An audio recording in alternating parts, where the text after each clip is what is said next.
Olá, meu nome é Paula Castro, sou alergista e imunologista da Clínica Cross e hoje a gente está aqui com mais um episódio novo da CrossCast. Esse episódio é mais destinado para médicos. Hoje a gente vai falar um pouquinho sobre uma área ainda em descoberta, né? Está sendo descoberta, que é a genética. Então, é uma área que a gente consegue utilizar em várias especialidades e na nossa especialidade de alergia e imunologia a gente tem usado cada vez mais e está sendo muito importante. E hoje eu trouxe para vocês a doutora Beatriz Totti para conversar um pouquinho e explicar para vocês sobre a genética. Bem-vinda, Bia. Se quiser falar um pouquinho sobre Olá, você.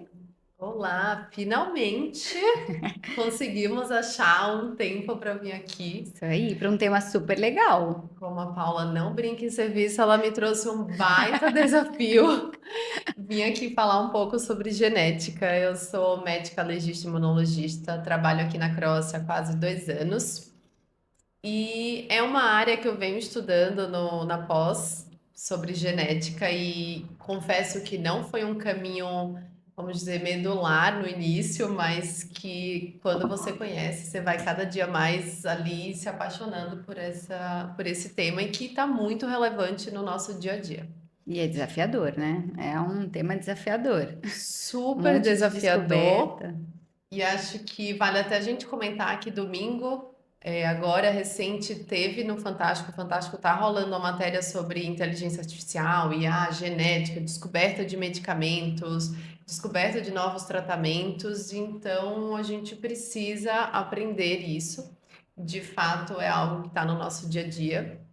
E não à toa é um assunto tão importante que a gente pode citar alguns prêmios Nobel aí que vem ganhando desde 2024, até antes, com o projeto Genoma Humano, que começou lá em 1970, 90.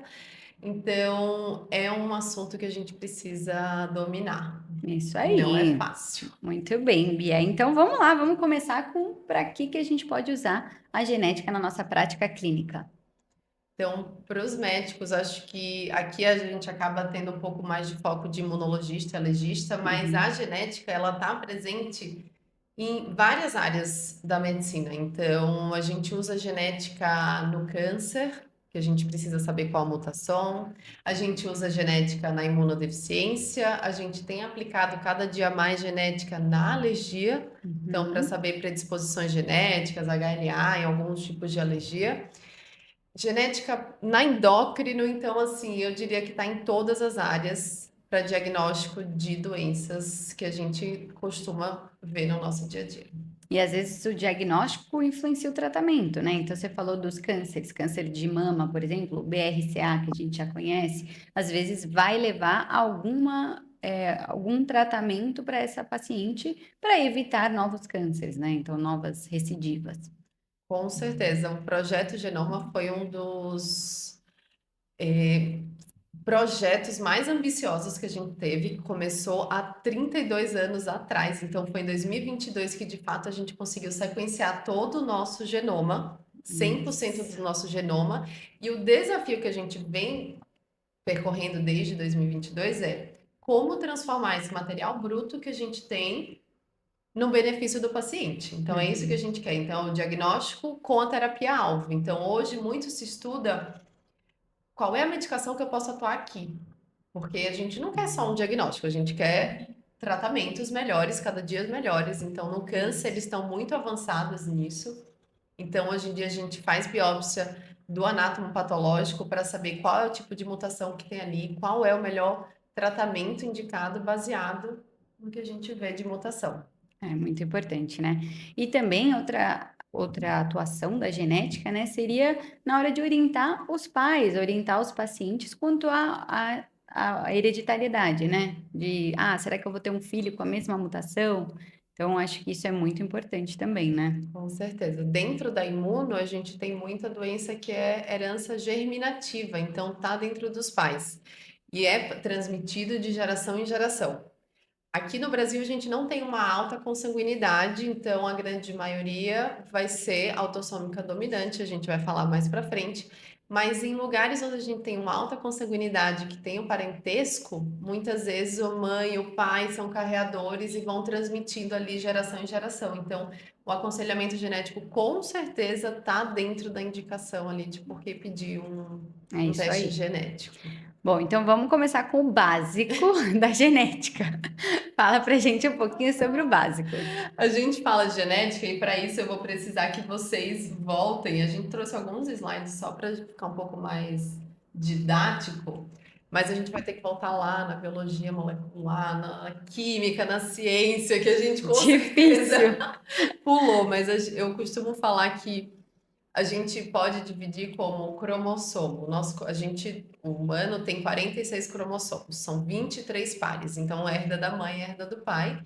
E um par desse é sexual, né? Então, XY, XX e o resto é somático. Então, a estante é o cromossomo, então tá dentro do núcleo e é o DNA enovelado. O DNA é onde está tudo escrito do nosso corpo humano. Então, o que que ele precisa produzir para gerar energia, para produzir proteína, hormônios, citocinas, tudo tá lá. Então, o DNA a gente pensa como se fosse um livro. Então, o DNA é um Uhum. livro. Dentro do livro existem letras, e aí o jeito que comunica são essas bases nitrogenadas, que é a timina, adenina, guanina e citosina. Então, essa é a linguagem do nosso DNA. E aí, esse DNA, ele vai transformar, quando lido, numa receita, que a gente fala que é o RNA. Então, o DNA é Hum. dupla hélice. Na hora que ele divide, vira um RNA, uma receita. A pessoa lê o livro, entendeu, e a proteína, vamos dizer que é o prato pronto. Então, quando você conseguiu ler aquela mensagem que está escrita ali, você consegue entregar um prato pronto. Então, você consegue entregar uma proteína, um receptor, e aí é engraçado falar que o DNA é enorme, mas 1 a 2% apenas é codificante, que é o exon que a gente chama. Então, todo o resto são coisas que não são codificadas, então não tem uma receita pronta, mas são espaços introns em regiões promotoras e lugares que alteram a expressão gênica. Então, o exon, ele tá ali para ser lido, né? É o gene, quando a gente fala em gene, é o gene e tal. A gente tem mais de 500 genes, a gente tem muitos genes. Os genes, eles estão em locos pontuais do DNA. Então, cada gene tem genes maiores, que vão ser compostos por 20, 50 exons, e vão ter genes que são menores, tem 2 exons. Então, são receitas maiores e receitas menores que a gente precisa fazer. E aí existe esses intros que são regiões não codificadas, que é a grande maioria que está Mas que ali. influenciam também nas alterações genéticas, é Que isso? influenciam com certeza. Hoje em dia, a grande maioria que a gente sabe está dentro do exon, mas hoje a gente Uhum. vai desenvolvendo, e aí depois a gente fala um pouquinho mais para frente por que é exoma, genoma. Mas essas regiões não codificantes, elas vão aumentar a expressão do gene, diminuir a expressão do gene, bloquear a expressão do gene. Então, ela tem uma função que a gente ainda não sabe tão bem, Entendi. mas Que existe. ainda é algo que a gente ainda vai dissecar mais, né? Exato. Esperamos. Bom, tá. Então você falou um pouquinho sobre o exoma, né? Então, como que a gente escolhe cada tipo de exame na parte de uma análise genética? Eu quero pesquisar uma genética para o meu paciente. Como que eu escolho cada um? Então, essa é uma parte que, de fato, para quem está ali, a gente quer trazer o beabá e facilitar, né, para o nosso médico que está aí ouvindo. Como é que eu vou aplicar isso no meu dia a dia? Acho que essa é a maior dúvida. A gente começou lá atrás com o sangue, com o cariótipo, então isso a gente já sabe muito. Então, quando é que eu vou pedir, por exemplo, um cariótipo? O cariótipo, ele vai ver de maneira grosseira o cromossomo que está lá, que um Renovelado. enovelado grande, vai estar lá na mesa e você vai ver, tem uma trissomia do 21, que é o síndrome de Down, então eu Uhum. aumentei um cromossomo 21.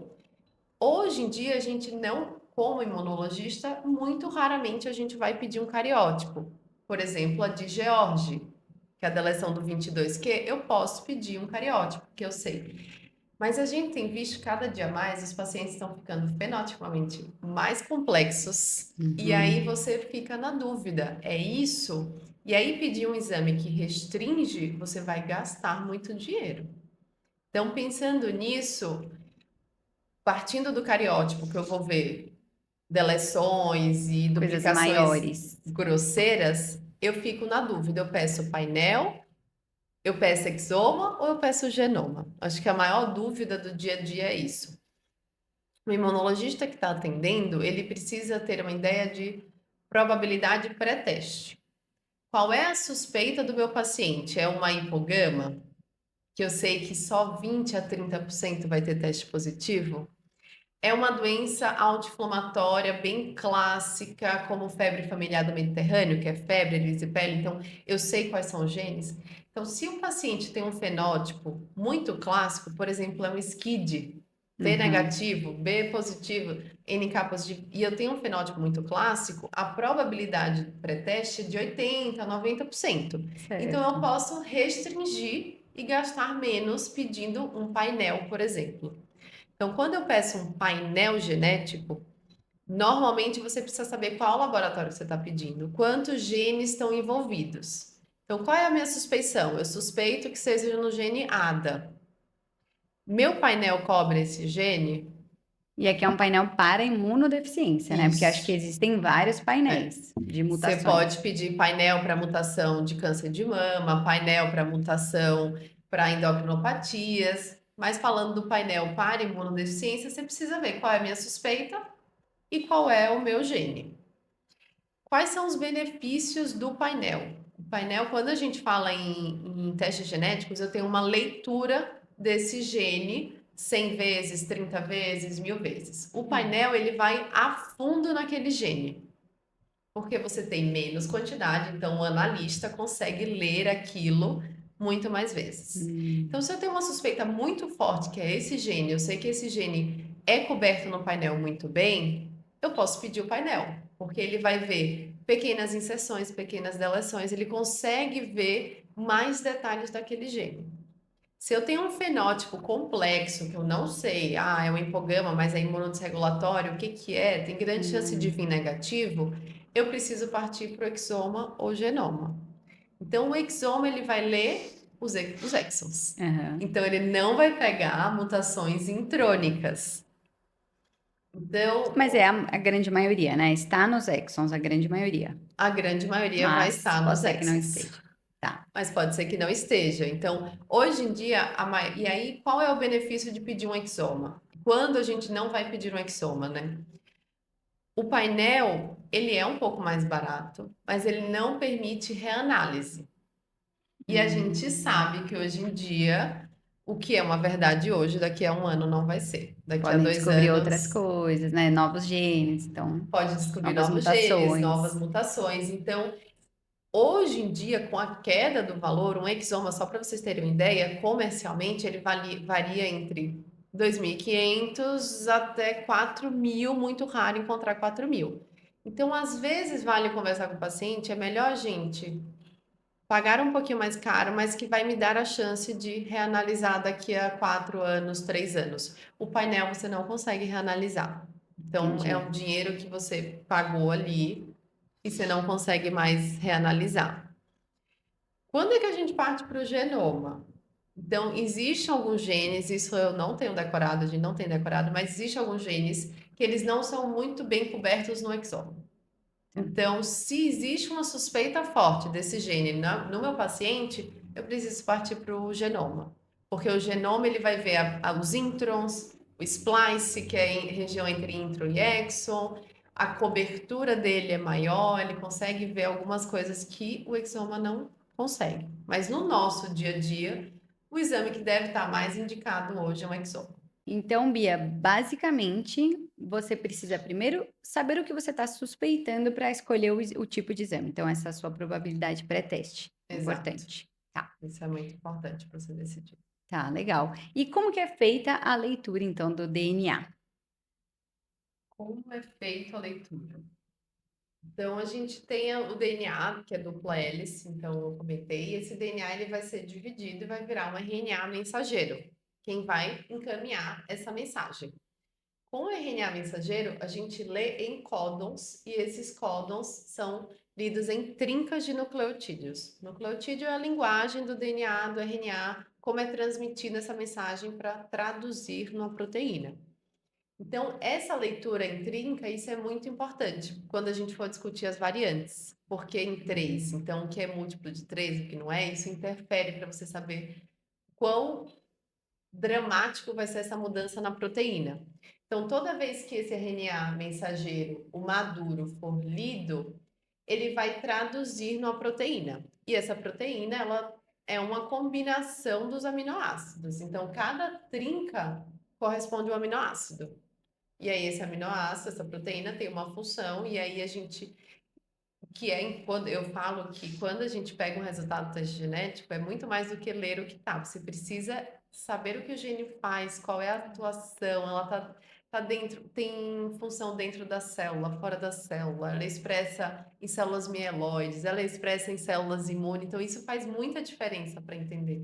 Porque o que Entendi. a gente tem aqui é só uma proteína, a gente precisa saber qual é a função dessa proteína. Porque aí eu consigo falar se a mutação está ganhando função, se ela está perdendo função, e isso na imunologia tem muita importância, Super, né? principalmente em qual tratamento eu vou usar. Eu vou inibir uma JAK, eu vou ativar, então saber o que é essa mutação, né? O que que essa proteína era para fazer e está fazendo agora, guia o nosso tratamento. Entendi. Legal. Não deve ser fácil. Você tem que pesquisar bastante Eu, coisa, né? Para ver qual a função da proteína, tudo isso. Entender lá a fundo, né? E quais são os tipos de variantes, então, que a gente pode ter? Então, quando a gente fala em variantes, a gente comentou lá atrás as grandes duplicações e as grandes deleções, e a gente tem as que são as CNVs, que a gente chama Copy Number Variations, ou seja, ganhei 2 cromossomos, perdi, ou ganhei, deletei 15 genes, então isso são Copy Number Variations, que são tamanhos grandes. Hum, E a gente tem as SNVs, que são as Single Nucleotides Variantes, ou seja, muda só um negocinho que pode ter um estrago grande ou pode não fazer nada, que são as missenses, por exemplo. Então, o que que é missense? A gente falou que é lido em códons, trincas de nucleotídeos. Então, eu mudei só um nucleotídeo, onde era um G virou um A. hum, Isso pode ou não mudar a minha proteína. Então, uma micência ela pode ser sinônima, eu posso trocar um aminoácido e continuar a mesma proteína, e aí, teoricamente, não tem nenhuma função, ou ela pode, de fato, alterar essa a proteína. proteína. Vai mudar o aminoácido, virou uma proteína diferente. Então, isso a gente chama micência, que é quando a gente tem uma troca. Então, por exemplo, GA é glutamina, onde era um A, eu virei um C, vira um aspartato. Então, eu Hum, mudei o aminoácido, mudei a proteína no final. Isso é uma missense, que é uma das mais comuns que a gente vê no dia a dia. A gente pode ter a nonsense, ou stop codon, NMD, então o que a gente chama, o que é isso? Você muda um nucleotídeo que vira um stop codon. Uma coisa que eu não falei, toda leitura ela tem um start codon, então tem uma trinca específica que começa a leitura e tem 3 trincas que são stop codons. Na hora que ele está lendo e eu vejo essa trinca, eu paro de produzir minha proteína. Então é essa stop codon. então, é um sinal para parar. É um Aqui sinal para deu, parar. tá. Então, uma proteína que era para ser enorme, ela vira um nada, ou não vira proteína, acaba não Entendi. tendo. Então, você perde completamente a Essa função. mutação acaba Tende a sendo ser, bem ruim, no tende a caso. ser patogênica na maioria das vezes. O que que é frame shift? Aqui são as regiões promotoras, são regiões não codificantes, assim como o intro, que é a grande maioria do nosso genoma. Os exons é onde eu estou codificando. Então, frame shift é mudança de quadro de leitura. O que é isso? Eu estou lendo de 3 em 3. Eu inseri ou eu tirei não múltiplos de 3, nucleotídeos não múltiplos de 3. Porque se eu inseri ou se eu tirei 3, teoricamente você vai continuar a leitura ali certinha, Tranquilamente. Aham. tranquilamente. Mas se você coloca 2 aqui no meio, era para ser TTG, vamos falar, TTG, aí era para ser CAG, mas aí eu botei 2 nucleotídeos, aí virou AAC. Mudou Então ele começa a completamente o resto. mudar todo o resto da leitura, vira vários aminoácidos diferentes e proteína também diferente. Entendi. Então isso é mudança de quadro de leitura. Quando a gente vê números múltiplos de 3, você fala, pode não ter mudado, porque eu não fiz, a leiturinha vai ficar ali igual. Entendi. E tem a splice side. Splice side é a região entre o intro e o exon, ela precisa ser bem cortadinha. Então, existe um sinal aqui entre o exon e o intro que fala aqui você corta, aqui você para e junta os exons. Porque a leitura do RNA maduro é só exon, um exon do lado do outro. Então, splice side eu peguei uma mutação ou no comecinho do intro ou um pouquinho antes, então normalmente são 2 nucleotídeos para cá, 2 nucleotídeos para lá. E aí eu ou virei um pseudoexon, ou eu pulei um exon, então isso gera também alteração na proteína. Entendi. São regiões próximas da junção, então eu errei ali. Era para ter cortado um pouco antes, um pouco depois eu acabei cortando no lugar errado. Entendi. E como, acho que aqui aproveitando a imagem, né? Como que surge uma mutação, então? Então a gente falou lá no comecinho, quando existe alguns tipos de surgimento, né, de mutação. Então eu tenho a clássica, herança mendeliana, germinativa, que a mutação tá lá no gameta do pai, da mãe, espermatozoide óvulo, e vai transmitir para esse meu paciente. Então ele é transmitido de geração em geração, que é a germinativa. Mas eu tenho também a mutação somática. Mutação somática que surge depois que fecundou. Então, veio o óvulo, veio o gameta do pai e da mãe, sem mutação, e durante a germinação, né, durante o maturamento, a divisão celular, surge uma mutação. Essa mutação somática, ela pode ser tão precoce ainda no desenvolvimento do feto, quanto pode ser ao longo da vida. Existem mutações, que é o câncer, é um bom exemplo disso, que a gente surge ao longo da vida. Então, pelo meio da natureza, né? Epigenética. Epigenética, o meio ambiente interferindo ali, você multa, faz a mutação. A somática, às vezes, é mais complicado de você diagnosticar. Por quê? Muitas vezes, quando você está lendo o teste genético, exoma ou genoma, você lê de várias células. Então, quando você tem a mutação heterozigose, você vai ler, quando tem um teste genético, você recebe, tem lá quantas vezes foi lido essa mutação, essa variante. Então, a gente lê várias vezes, precisa vir pelo menos em 50%. Às vezes vem em 20, 10. E aí você fica na dúvida, será que foi um erro da leitura? Ou é, por exemplo, uma somática que gerou um mosaicismo? O que é isso? Só está presente em algumas células a mutação. Nossa, cada vez complica Então, mais. então é muito difícil às vezes, porque o paciente tem um quadro clínico típico, bonitinho. Você faz o teste genético, gente, não veio, não veio. Às vezes você precisa, porque a gente não falou, o teste genético pode ser pedido da saliva, pode ser pedido do sangue. No geral, eles têm uma sensibilidade, uma especificidade igual, se você pede na saliva ou no sangue. Só que às vezes você precisa ter de uma célula específica, porque a mutação só está presente naquela célula. Então, a mutação somática tem essas dificuldades, porque às vezes ela não, na hora que foi replicando, ela não desenvolveu uniformemente em todas as células. E aí dificulta O o nosso diagnóstico, diagnóstico. ainda mais.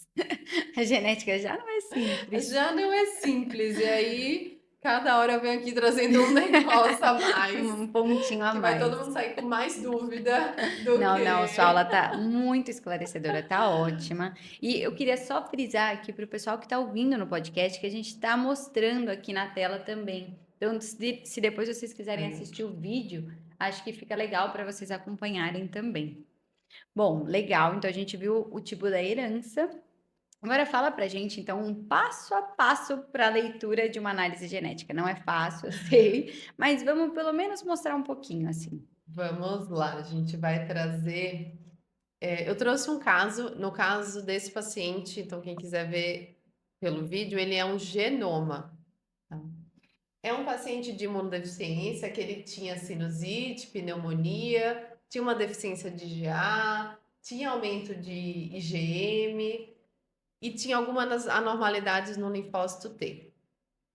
Na época, poderia pedir exoma? Poderia, estava super indicado, na época é o que tinha, então foi feito o genoma, tá? Não tem, só para vocês não ficarem, tinha indicação de genoma. Não, O exoma poderia ser feito porque tem bastante característica, né? exato. Tem uma probabilidade até maior, assim, né? Sim, tem Tá, uma prova, não é só uma ICV, uma imunodeficiência como variável, não, tem um fenótipo mais definido, tá. então com certeza iria cobrir.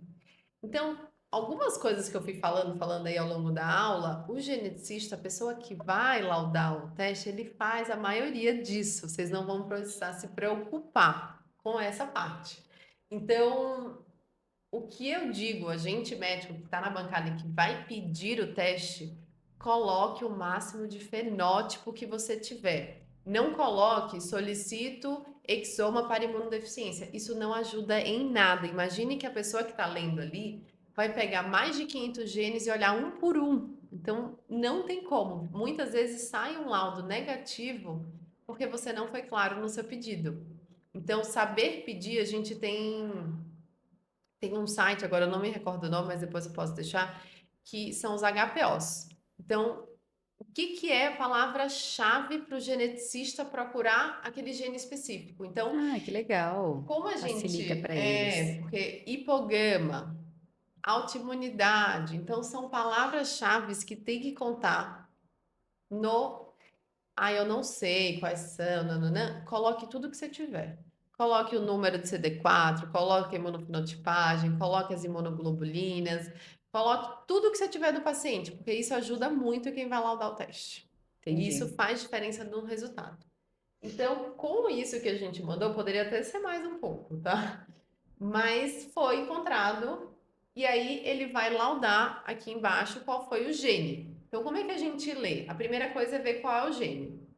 Então, Então, eu antes vi. disso, foi tudo o geneticista que fez, a gente vai interpretar a Exato. avaliação dele, né? A nossa função é interpretar a avaliação dele e julgar se aquilo Associar, né? Se tem, ver se tem essa associasse. associação Exato. com o seu A quadro. nossa função é ver qual foi o gene que foi encontrado, tem relação ou não tem com o meu quadro, fecha o diagnóstico ou não, porque o nosso lado é tratar.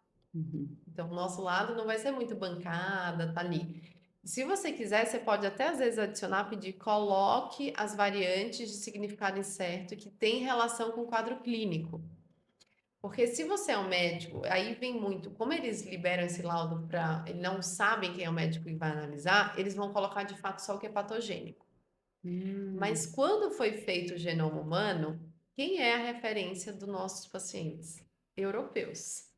A entendi. gente não tem um banco grande de referência brasileira. Então, a gente tem muito paciente que vem com variante de significado incerto, que nunca foi publicado, mas porque a nossa descendência não é europeia, não é africana, até tem uma mistura, mas não é isso. Então, se você quiser colocar, você pode pôr. Solicito que libere as variantes que são de significado incerto com relação ao quadro clínico. Poxa, eu achei que eles colocassem para todo mundo. Não, Ah, olha eles só, não não sabia. colocam. Não é Legal. liberado. O laudo, ele é obrigatório ter as patogênicas. Isso vai muito de laboratório. Alguns colocam, algumas VUS, outras não. E tem os achados secundários, que são obrigatórios. Então, existe uma lista publicada que Hum, são achados secundários. Então, algumas mutações em relação a câncer são obrigatórias, tem algumas em relação à parte cardiológica que são obrigatórias, então, tem entendi. alguns outros diagnósticos que são obrigatórios a estar no laudo, Tá. mas não é tudo. Então, algumas variantes de significado incerto eles não vão colocar, Entendi. porque ele não sabe como você do outro lado Vai vai saber ou saber não interpretar. interpretar, né? E Entendi. teoricamente, uma patogênica e uma provavelmente patogênica, você está autorizado a guiar o seu tratamento e orientação, segregação familiar e tudo mais. Numa variante de significado incerto, não. Você precisa primeiro comprovar, e aí isso só com laboratório, por isso que a gente fala na genética, você precisa estar ali de mão dadas com um grupo grande do laboratório, porque sem eles você não vai conseguir Entendi. ir à É o frente do seu laboratório e a paciente. literatura, E a né? Que aí é literatura. algo que já tem descrito, né? Exato. Entendi. Então a gente olha primeiro o gene, O gene é a primeira coisa que aparece, então é um PIK3CD. Quem é imunologista conhece esse gene que é da síndrome APDS. Logo depois vem a variante e a zigosidade. O C significa a posição no DNA. O P significa qual foi o aminoácido, qual foi a proteína que foi trocada e em qual posição da proteína geral. Tá. E aqui a zigosidade. Então, em heterozigose, ou seja, eu só tenho um alelo mutado. Se eu tenho aqui homozigose, o paciente herdou do pai e herdou da mãe. Se eu tenho heterozigose, só tenho uma variante. Frequência na população, 0, ou seja, isso é um bom sinal. Porque se é uma variante acima de 1%, é comum. Os nossos erros inatos da imunidade tem que ser uma variante abaixo de 0,01%. Ah, Então, se tem uma mas frequência... ele colocaria 0,01 ou 0 já significa que é bem baixa? 0 é porque não tem ninguém publicado. Ah, tá. Não tem na população saudável. Ah, tá. E aí ele já coloca essa classificação, que é segundo o critério da ACMG, que é o Colégio Americano, que guia os laudos da genética, e ele já te ajuda, ele coloca o HOMIN. O HOMIN é onde você vai ver que doença, que gene, que doença está relacionada a esse gene. Então, aí vocês podem ver, quem estiver vendo, que existem 2 homins associados a esse gene. Sim. Tem uma que é autossômica dominante, que basta um alelo, e tem uma autossômica recessiva que precisa 2. Então, qual é o que o nosso paciente se enquadra? Tem E que aí ser é uma- nessa função que a Entendi. gente precisa. Então, eu trouxe o C é a sequência do DNA, a posição dentro do DNA, e o P é da proteína, Tá. aminoácido. Se você vai percorrendo, o genetista ele já vai te ajudar. Ele vai lá. Se você lê o laudo, ele te ajuda. Às vezes tem Ele gente que já não lê. fala, por exemplo, a descrição da variante. Foi encontrada uma variante no exon 24 do gene heterozigose. Essa variante substitui um ácido glutâmico por uma lisina na proteína traduzida. E ele traz os critérios ACMG, ou seja, essa mutação já foi descrita, o fenótipo é compatível, então você pode. Então já E tá, ainda coloca, já ajudou aconselhamento muito. genético é recomendado. Tá. Mas a gente é uma pessoa curiosa, e aí eu vou trazer para vocês onde a gente pode procurar. Esse é o HOMIN. Então ele fala imunodeficiência 14, linfoproliferação, que a gente chama de APDS. Esse paciente tem um fenótipo da APDS1, que é autossômica dominante, compatível com o teste genético dele. Então está confirmado, a gente pode tratar esse paciente.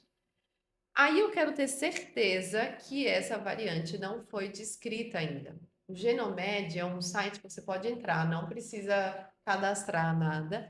Ele é um banco de dados de pessoas saudáveis que fizeram genoma e exoma.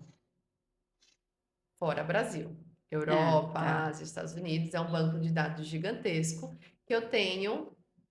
Então, se eu entro no Genomed, eu encontro que tem população com essa variante, é Então, população saudável. Então, se a população saudável tem, não justifica o meu paciente estar doente. Aham.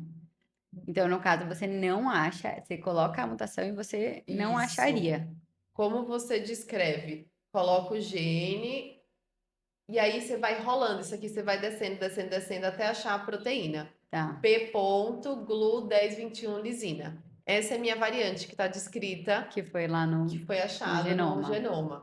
Ela é uma missense, trocou um nucleotídeo pelo Sim. outro, ela é patogênica e eu tenho um alelo encontrado em 1.613.000 entendi. alelos.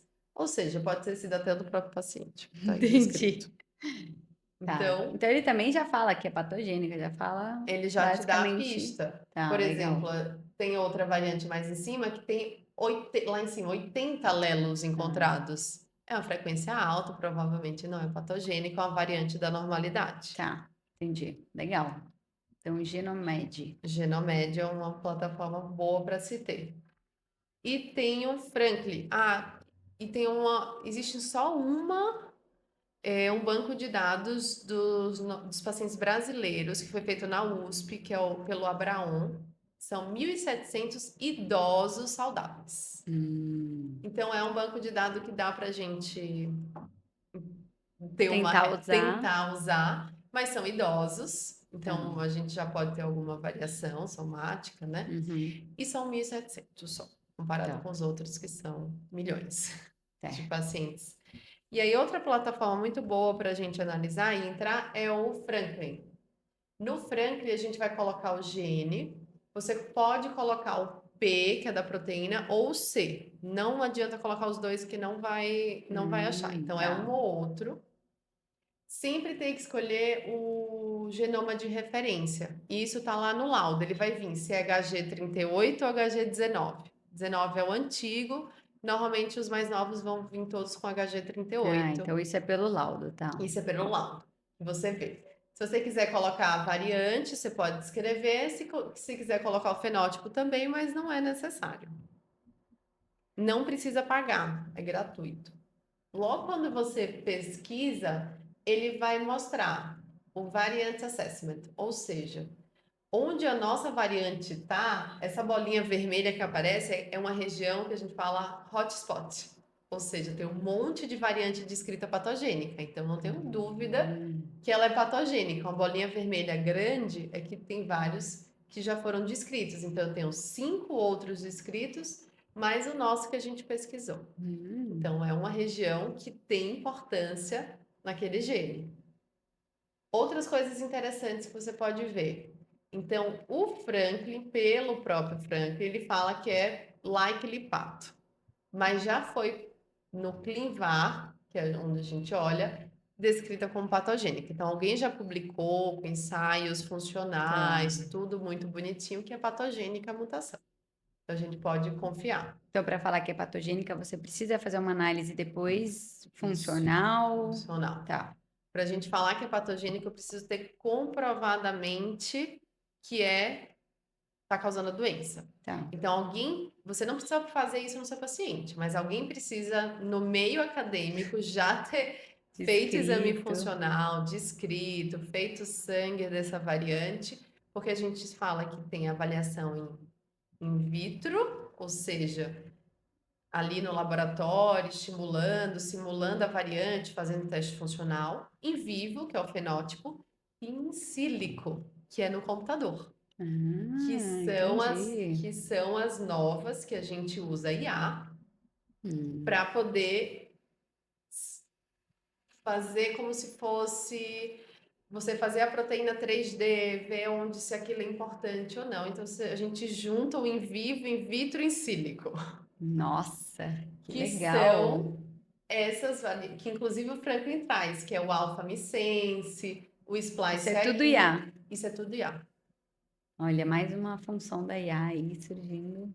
É tudo IA. Então a gente acaba juntando essas 3 correntes aí, que é a IA ajudando a predizer a patogenicidade ou não daquela variante. Poxa, que legal essa ferramenta, hein? Ele é bem completo, vocês podem ir brincando. Inclusive, ele traz. Acho que eu não trouxe. Mas, inclusive, ele traz ali publicações. E aí você consegue ver, já teve um artigo, um caso descrito do meu paciente igual, com a mesma variante. Você consegue entrar na publicação? Você consegue entrar na publicação. publicação. Que legal, e ler o que o paciente tinha. Exato. Legal. Então, na aba de publicações, você consegue, inclusive, ver se é a mesma variante ou se só é do gene. Você entra e tem toda a descrição do fenótipo. Que legal, É bem Bia. completo essa... Muito legal esse guia que você fez aqui com a gente. E se for uma variante de significado incerto? Dá pra gente falar ou é muito complexo? Talvez a gente precise, mas de uma De maneira mais episódios, né? de mais episódios, mas de uma maneira geral, quando você está diante de um laudo do paciente no consultório que vê o variante de significado incerto, vai precisar enviar para o laboratório. Então, a gente precisa atrás de testes funcionais. Então, alguns, por exemplo, DADA2, a gente consegue dosar o ADA no sangue do paciente, nível de pesquisa. Então, algumas mutações a gente consegue fazer funcional e você consegue comprovar, mas você estando dentro do consultório é mais Fica difícil. difícil. E nesses casos, mesmo não sendo variante de significado incerto, ligar para o geneticista é uma possibilidade? Discutir com o geneticista? Isso Super. acontece bastante? Se você costuma mandar para algum lugar, é sempre bom ter o contato do geneticista para você trocar esse. Você fala, ó, eu estou preocupada com isso, eu suspeito que seja isso. Você consegue dar uma olhadinha mais a fundo? Porque às vezes é um lugar mais difícil de analisar, ou ele vai lá mesmo e procura, então é muito importante esse vínculo com o geneticista, com certeza. Legal, muito bom. Eu ia te perguntar quais as ferramentas disponíveis, mas acho que Eu você acho que já a gente já mostrou. Então, senão vai ficar muito longo. não, foi excelente, Bia. Eu acho que é uma coisa que é uma área que está crescendo muito, não só na nossa especialidade. Então, o que você trouxe, claro, a gente tem direcionado um pouco para a nossa área, mas serve para várias Sim. especialidades. Então, acho que é muito legal ver o passo a passo e o beabá mesmo. É o início, porque eu acredito que isso ainda tem uma complexidade muito grande. E eu acho que ainda vai desenvolver muita coisa nessa área, né? Eu estava vendo o pesquisador que ele desenvolveu o AlphaFold. O AlphaFold é uma IA que é exatamente para fazer a modelagem da proteína 3D e você vê o impacto ou não, sem precisar, porque tudo que é in vitro, você precisa de muita célula do paciente. Então, muitas vezes você Hum. precisa coletar várias vezes sangue. Se for criança, às vezes precisa uma quantidade grande, então isso dificulta. E ele falou bem assim: toda vez que você descobre algo na ciência, você vai ter mais 3, 4, 5 dúvidas para frente. Então, você Com descobriu uma certeza. coisa, você acha, pronto, Agora agora a acabou. gente acabou, a gente vai dar o diagnóstico de todo mundo e aparece 10 dúvidas para frente. É, Então, a gente ainda tem muito ainda chão. está caminhando nesse bem lentamente. Bia, muito legal o episódio. Adorei fazer esse tema com você. Eu acho que a gente ainda vai ter outros episódios para fazer aqui sobre genética. Agora, só umas perguntinhas rápidas, um bate-pronto para as pessoas te conhecerem e para saber um pouquinho mais sobre a nossa especialidade. Então, vamos lá. Se você não fosse médica, você seria? Eu sei. Olha, eu já pensei isso várias vezes. Antes de ser médica, eu falava pra minha mãe que eu ia ser cantora, mas cantora, de fato, eu sou péssima. Então, ao longo da minha vida, eu acho que eu trabalharia alguma coisa com wellness, bem-estar, moda, que é uma coisa que Legal. eu Então, um curto pouquinho muito. ainda não saindo muito da saúde.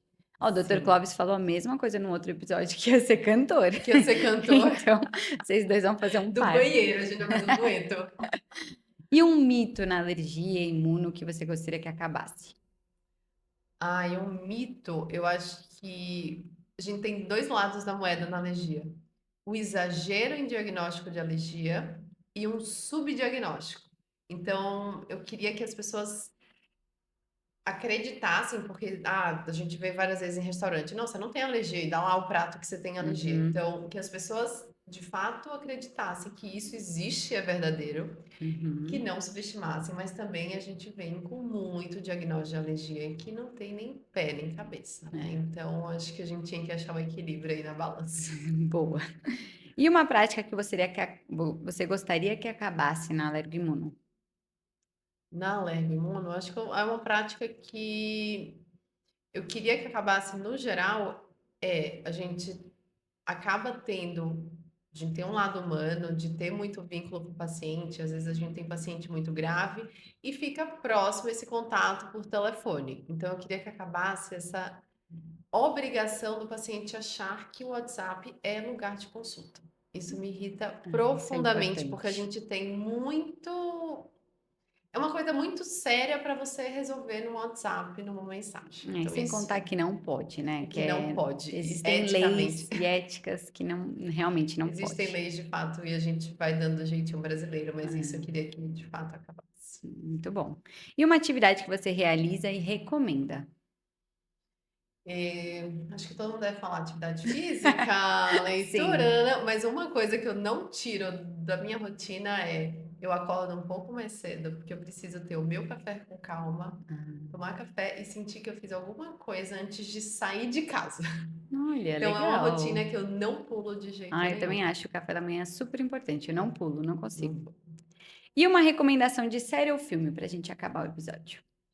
Eu assisti recentemente. Hum, Pessoa louca, eu adoro a Disney. Assim, eu o também. Walt Disney, o cara, a persona por trás daquilo, eu já li alguns livros, já vi algumas reportagens, ele é muito legal. E recentemente, acho que todo mundo já assistiu Mary Poppins, é o Hum, Walt Disney por trás da história da Mary Poppins. E é um olha, filme que traz muito sobre a questão de persistência, resiliência, porque ele ficou 20 anos para conseguir comprar a história da Mary Poppins, para a escritora do livro. E nossa, aí, no final, ele consegue entender que o que ele precisava para conseguir comprar aquela história tinha um fundo emocional da infância dela. E ele precisou escutar de fato o que ela estava mostrando para ele para conseguir comprar aquilo. Então, é um filme que fala muito sobre persistência, você ir atrás daquilo que você acredita, mas escutar o outro. Então, ele é um filme que traz muito assim, escuta o lado do outro, não só, não que ouça, escute de fato, né? legal, que na Interprete. nossa área faz muito Faz sentido, né? muito sentido. Muito obrigada, Bia. Você quer falar Foi mais muito alguma legal. coisa? Foi muito boa a Não, quero discussão. agradecer pelo convite. Espero que todo mundo aproveite. Se quiserem mandar dúvidas, a gente Isso. consegue tirar, porque é um assunto complexo de fato. E eu tô aí estudando isso, né? Vamos em frente, é uma Vamos seguir área bem estudando. interessante. É isso Muito aí. obrigada. Muito obrigada, gente, por ouvir mais um episódio com a gente. Se tiverem dúvidas, se quiserem, a gente vai deixar algumas referências no episódio para vocês darem uma olhadinha. E sigam, compartilhem, curtam o nosso episódio, que a gente está se dedicando bastante para trazer um pouco mais de ensinamentos, né, de ensino para vocês. Muito obrigada. Obrigada. Esse podcast tem caráter exclusivamente educativo e informativo. O conteúdo não substitui a avaliação, diagnóstico ou tratamento médico. Em caso de dúvidas sobre sua saúde, procure sempre um profissional habilitado.